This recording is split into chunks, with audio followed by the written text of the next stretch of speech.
to where we wouldn't feel intimidated with them, sitting around, loitering or something to that fact. I mean, I don't have a problem with them being on your property. It's just when they're just hanging out at the corner and you're walking to the bus stop and they're sitting around drinking. That's what's a little intimidating for me. Which usually may I ask a question? Sure. May I ask a couple of things? We don't put them there, and at night they're going to be there. I will say that I will speak with Pastor Groff. I don't think that we're completely opposed to no trespassing signs, and it's something we'll discuss. But I will tell you that my experience, having done criminal law for a long time, is that a sign is not going to make it any less but it will be or more unlegal for them to do it, and the signs are not going to matter them at night. That's number one. Number two, I have to ask this question only because there were a lot of assumptions and comments made to us in a very offensive manner. What exactly is intimidating? For instance, I noticed that this family is an exception, and I have had a very disturbing call today in my office, which made my day even worse, that someone was going to our property at Coleman Manor, and when they reached this particular home, they said, "What are you doing here?" Now, I do understand, since we do walkthroughs and we do find out what's going on our property, that we only do have that one Caucasian family at our establishment. And so, of course, one could conclude based on such a comment that that's what that meant. So I'm kind of trying to figure out exactly what's intimidating, because we have to walk by the same place and the public sidewalk, and I don't find that I'm intimidated. I've yet to be assaulted or raped or talked to. So I'm trying to figure out. I'm talking to this gentleman. What exactly is intimidating to you, sir? I work downtown, so I walk every day downtown. So intimidating is, I guess, it's the panhandling. It's when they're sitting at the corner and they're drinking their alcohol with the bottles in the bags and stuff, and they're asking for money, at 8 o'clock in the morning as I'm walking to the bus stop.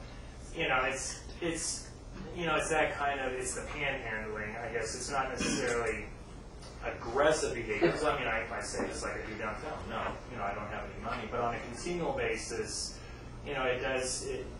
I just don't know in a residential area like that if it's good for the area to have. Well, I have an example that's a little bit different from that. It's where there's a group of people, they're drinking, and then they start fighting.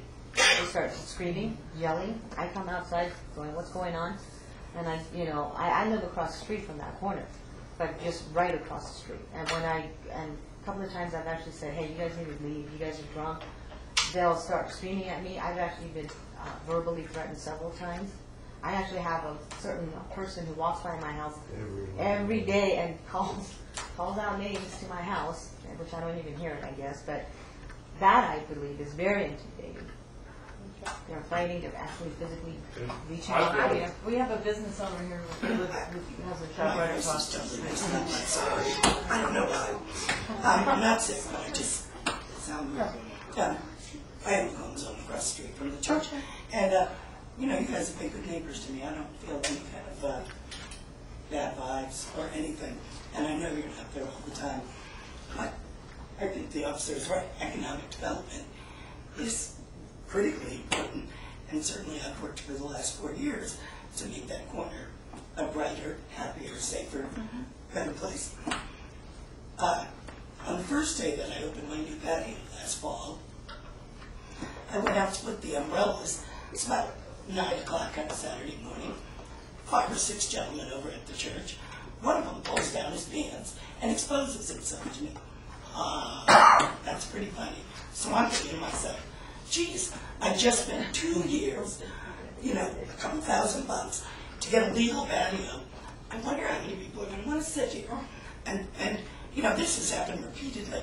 In the last several months, I've had 2 occasions when women disrobed right in front of my store, or on your property, where a woman stood and urinated on the sidewalk at your church. I see it all No, you the said on the time. sidewalk. Okay. That's Well, we have no control over that. We're just dealing with our property. they're just hanging, they're hanging on the corner, sitting on the wall. There's Pastor Groff. And, these are just the sorts of things that are happening. I know you guys call, but it's, I feel brokenhearted for the kids in the neighborhood who have to grow up watching this. It just breaks my heart. One day a police officer pulled up, a couple of years ago, everything okay? I said, I don't know, what do you think? That guy's passed out on the sidewalk there. Would it be okay to Cherry Creek? Of course, he knew right away. I said, no, we're going to call the detox. But those occurrences are happening every day in the neighborhood overall. And it's not a good environment for people to live in, for children to grow up in, for business to prosper in. It's, you know, there's got to be some change.